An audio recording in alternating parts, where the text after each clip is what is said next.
Good afternoon. Today's date is 2/22/19, and we're lucky to have Mr. Kinchloe here, and he's going to introduce himself and introduce what he did in World War II. We're going to summarize everything he did in World War II, or he's going to summarize it. So, Mr. Kinchloe, tell us your birth date and where you were born and where you went to grade school and then high school, and then when you got in World War II.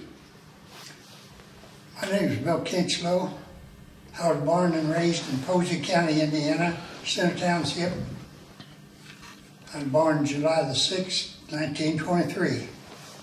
I went to grade school, a little school by the name of Coonrod. In the 6th grade, I transferred to the Wadesville School. That's where I graduated in 41. 42, I was drafted into the Army. We spent 1 year in Texas taking training. January 43, we went to England, stayed in England taking more training till June of 44. That's when the invasion of France was, and that's when we went over. Can you tell us about your training? You were in tank battalion. Yes. And tell us about a little bit of the training, how you learned what part of the tank you were in, and tell us a little bit about how smooth the tanks were and what it felt like when you shot a gun, and how rough they were on terrain. Tanks were a rough outfit, rough vehicle to ride in. Now, if you were out on the highway, you did pretty good, but you did very little highway riding in training. Cross country, cross ditches, so on. And was the gun, when the gun shot, what part of the tank were you in charge? There were 4 people in the tank. Tell them what part. 5 people. Tell what part they sat in and what parts the tanks were. Tell us what everybody did in the tanks. I was the driver. I sat down front. To my right was assistant driver. He sat down there with me. The other 3 men were up in the turret. The tank commander, the gunner, and the loader. And then how big were the gun was a 75 millimeters. Show us on your hand how big that bullet was. That was just a slight less than 3 inches across. 75 millimeter. How far would it go? About a mile? Oh, it'd go farther than that. And was it pretty accurate? Pretty accurate, yeah, pretty accurate. So you would try to get in position, and then the rifle or the gunner would shoot it, and then somebody would load it up. How many could you shoot in about a minute? You could shoot the shell with a good loader about every 30 seconds. You could get off a 75 round. Would there be much backfire? Did the tank back up a little bit with that fire? With that 75 of fire, it shook the whole vehicle. Yeah. Did you have any ear protection, and did it help your hearing at all? We wore helmets, tank helmets, which was leather, and our ears was covered. And in the covering was a little speaker that the tank commander could shout instructions to these other men. How could you get in and out of the tank? How many exits in a tank, and how thick was the tank? The front armor was almost 3 inches thick. The sides was approximately 2, and then on the back was still less. And the engine, pretty good sized engine, about half the size of these P-47 engine, about 500 horsepower, but it was a rotary engine. 9-cylinder, right whirlwind. Transmission came up front, and those grousers, did you ever go through any mud or any bad dirt? Oh, yeah. They wouldn't flatten down, because you weighed about 70,000 pounds, and that's what the grousers were for, to distribute your weight. The tank weighed 30 tons, fully loaded. The tank that we were fighting against, the Germans, was a 60-ton tank, a lot bigger gun. So we had to maneuver and protect ourselves till we could get a shot at them. Did you practice any of the tank maneuvers in England or shooting in England at all? Yes. Yeah, we done a lot of shooting in England. Here in the States, we did a lot of practice shooting. Tell us a little bit about how you practice and how you practiced learning how to drive that. Had you learned to drive very well before you got over there? Oh, yes. We almost had instructions of driving and shooting and so on right from the beginning. How fast did that go? 27 miles an hour. was top speed. And in your unit, you said you had 800 in your battalion, and you had 15 tanks. Tell us how you would you act like a goose would and go like an arrow with 5 of you like a spearhead, or how would you run in formation, especially if you were fighting the Germans? According to the situation, but we usually spread out 5 to a group and advance across open or through the woods. And we had an Iraqi war and a Persian Gulf war here in the last 2 decades, and tanks were pretty important in that. You probably watched them. The more advanced tanks that the United States has now. Oh, It was amazing what you saw there, and the accuracy and the power of those guns. Yes. I guess that was a pretty big deal for you to see that. Yeah. Tank after tank after tank won a lot of those wars. Tell us, did you have much fear, Bill? Oh yes, there's always fear. I've seen guys crawl out of the tank crying and said they couldn't take it no more and started walking back. And you were over in Germany and back in the winter of 44 and 45. Tell us how cold it was in that tank, and where you got how'd you stay warm? I got wounded in October of 44, so I only saw one frost while I was in action. From then on, I was in the hospital. Tell us how you, after you got over to England, let's just trace from England over to France. Tell us how you got over there, what kind of ship, and then when did you get in your tank division? Tell us what happened. Tell us how you got over there from England, and what it was England like in 44. England was really hit hard with war times. They were really poor, struggling. But we had all our training there in England, firing the gun, practice driving and so on. And when we crossed the channel, then we crossed on an LST, 15 tanks. That was one company, 15 tanks to a LST. And when they emptied out, did they empty out on a beach, or did you have a port somewhere? No, we had them on the beach. It was at Normandy, over at Normandy. At Omaha Beach or one. Omaha Beach. They dropped the front gate, and we drove off about 3 feet of water. You went in at high tide, and then they opened it up at low tide, and none of the tanks sunk getting out of the front of that. No. Yeah. And then you just went right up in Omaha Beach, and you were D-Day minus 14 going in there about more like 20 to 21 days later. So how long did it take you to catch up to the front line? Practically the first day. They wasn't very far inland when we landed. Wow, they hadn't gotten into France too much yet. No.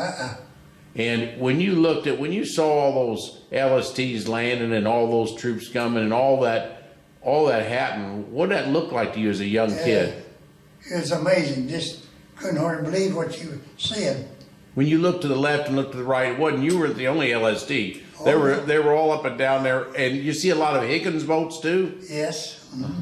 And troop after troop, and they're unloading big equipment, jeeps and tanks and everything, ducks and all those things. Yep.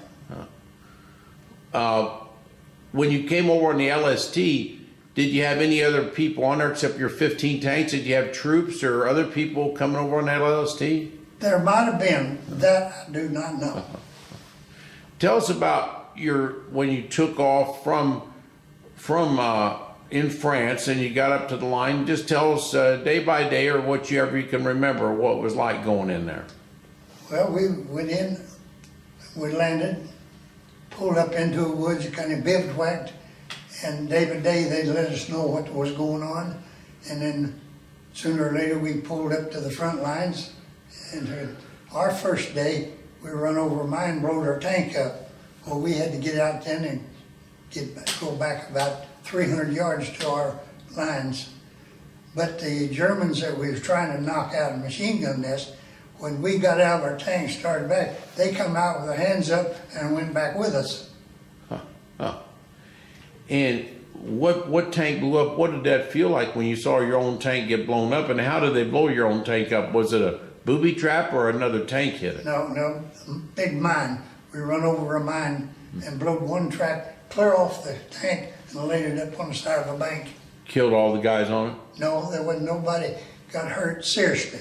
Uh-huh. One guy got his eye cut a little bit. He got a Purple Heart out of it. Other than that, wasn't much.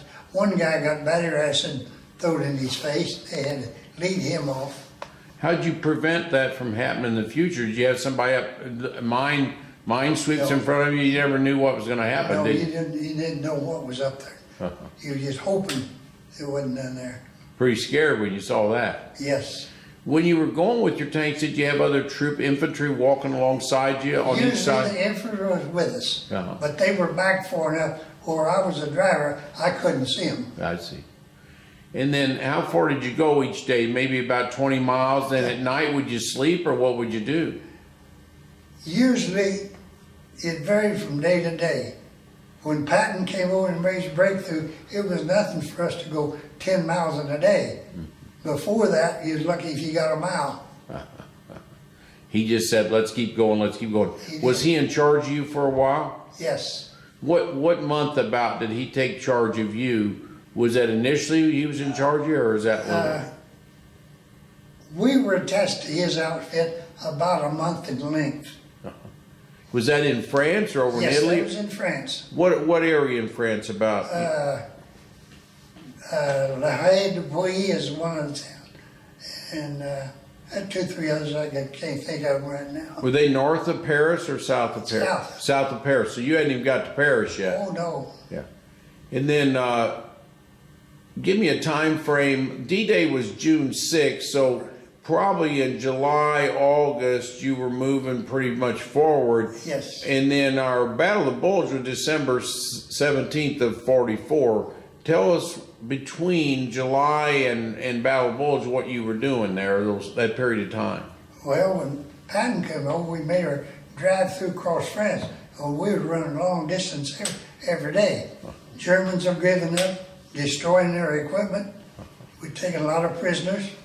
But plus, they would sometimes set up and battle us as we were coming into them.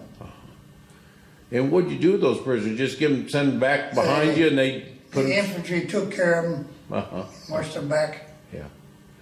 Did you have any? They called the chemical battalion, where guys would sit behind you and maybe shoot some 120s way ahead of you to try to clear out some enemy. Did you see much of that? Oh, yes, and a lot of it. Even ahead of you, they Yes. would have forward observers and try to hit where the Germans were. Mm-hmm. Yes. When you got to some cities there, did you have to use your firepower to knock some buildings down? Oh, yes. How many? Get in the city, you didn't know where those Germans were. They could have been hiding anywhere. That's for sure. You didn't have any problem with that though. We had a little problem. One of the first guys that got killed was picked off by a sniper that was hit up in a tower of a church. Picked off of your tank, out of your tank, or No, something? no. Oh, yeah. One of in our company, though. Did you have enough food during this time, and were you warm enough? We had plenty of rations with us. C rations, K rations. We had a lot of them stored in our tank. We had enough food with it. We could stay out 5 days without resupplying. How about water? Did you have enough water? We had big 5-gallons of water. And then there were a bunch of supply lines behind you to get your gas and get your food. They had the supply line behind you that was supplying you too. Yes, they were. When it was you were getting close to winter, can you tell us about the elements? About where did you sleep? Did you sleep in the tank or you sleep in a tent? Sleep in the tank or under the tank or dig a foxhole and get in it. Any place you can find. And how warm were you? Well, when it began to get winter, they got cold. And when it rained, pretty difficult too? Yes, it just let her soak in and keep going. Then when you took over Germany, when you got up into Germany, did you went all the way into May 8th of 45 is when Hitler gave up. Did you stay with your tank battalion all the way through, or did you leave them? No, in October of 44, I was wounded, and I left the outfit then. So October, were you at Paris yet or not? Oh, yes, Past Paris. past Paris, yes. I see. and you weren't quite to Germany yet. No. The Rhine River, they didn't get there till April the next year, I guess, Right. or so. But that winter, you missed some of that winter. That was the Hurtgen Forest and the Battle of the Bulge. Have you ever talked to some of your guys? If you were wounded and left, can you talk about any of those guys that you talked to after the war? Where they went after you left Oh, them? yeah, I talked to several of them. Where did they go, and how far up did they go? Did they get all the way to Germany on May 8th? And Yes, with your tank, or one of your tanks? one of the tanks, yes. What did they ever free any prisoners of war? Did they see any of those people? That I don't know, but I think our outfit did help to liberate one of the POW camps. What do you think about when you saw that as a young kid? You know, today's day and age, we're 2019, and you know, it's 78 years later since that war broke out or so. So, I mean, at a time, these kids today, what do you think the most important thing is that you can reflect on for kids to think about of your freedom, and how much everybody got behind our country to save our country? What do you think about our freedom, and how our guys your age and all your friends, everybody's at war from Posey County? Right. What do you think about that freedom? I mean, you've seen the freedom your whole life here. How do you cherish that freedom? That freedom is very cherishable. Yes. And I think a lot of the younger people nowadays don't appreciate what we got. A lot of things are taken for granted. It's a right, Yes. not necessarily a privilege, and the right it's a privilege, not a right, and you helped us get that. When you got back home, how was your adjustment to civilian life after being in the war like that? It was pretty straightforward. What'd you do for a living then when you came back to United I States? worked in a factory, What's the name of it? Buzzards Erie. Uh-huh. I was a machinist. Spent 40 years with the company when I got. So they made big, heavy equipment for construction, bulldozers and parts of bulldozers and Yes. things like that. A lot of the stuff that Buzzards made was used by the government, building airstrips and so on. Yeah. When you did you think your training in the Army helped you at Bucyrus or helped you grow up? Helped me grow up, that's for sure. What'd your mom and dad say to you when you came back? They thought you were a different person? Yes. They thought a grown-up young Yeah. kid left here as a kid and went up. So you left town when you were about 21 or 20. You left at 1942. You'd have been 19, Yeah. and I then was you 19 when I went in. and you came back at 21 or so. Yeah, 21. Did you have any friends that were lost in the war? Oh yes, several of them. Yeah. How'd their moms and dads and sisters and brothers take that? Pretty seriously. Yeah. Very real. Yeah. Even kids you went to grade school or high school, you lost some of them, and it's really hard to take that. Yes. Can you tell us, we'll get back to when you went to boot camp, can you tell us how many sets of clothes you got and how they trained you for boot camp and what you did for boot camp? Well, when they issued our uniforms, we got one outfit, what's called dress outfit, and then we had two work outfits, which was just coveralls. And that's all you had? Yep. And then what's the furthest you marched in boot camp? 10 miles? We had a 25-mile march one time that I remember. That's pretty hard. Did they get blisters on your feet and Yeah, everything I else? did myself. I saw a lot of them fall out and couldn't make it. Yes, yeah. Did you have to do push-ups and sit-ups and things like that? Yes. Uh-huh, uh-huh. Did you gain weight or lose weight when you got in the Army? I gained weight. Uh-huh. Yeah. I think I weighed 127 when I went in. By the time I went to England, I weighed 187. Now I'm going to move this camera up to those symbols up on the top of this board here, and you tell us about, first of all, that one right by you, that one with that cross on there. Yeah, point that one out. Tell us what that means there, Bill. That belongs to the 79th Infantry Division. Uh-huh. And that is the division we worked with a whole lot. They were just infantrymen, and when they needed tank support, we was there to give them support. So they're the ones walking around on the ground. That's right. And you saw a lot of that, and they had that symbol on their side. When you saw that symbol, that you knew they weren't you, they were somebody else, but they were working with you. Right. Now I'm going to go up to the top symbols. There's 4 up at the top, up there. Those are the armored divisions insignia. Armored division mean whenever you saw that insignia, you knew that was a tank person, right? Tank outfit, yes. That's a tank, and there's got a 2, 4, 6, whatever there. But different battalions, you had a different number on yours. We had a 749 battalion, which is only 800 men. Yeah. A division is several thousands of men. And you would wear that on your, it was on your arm, Yes. By your biceps there. Yeah. And then when anybody saw you, they knew exactly what you did. Right. Otherwise, a green uniform had your name on the uniform or not? No. No name, yeah. Okay. And your dog tag around your neck. Right. Any other important symbol of all these things? Is there any other thing that's important that you see there? No, I can't think of any. Okay. Now, do you have anything else to add here at all, Bill? I can't think of anything to add right now.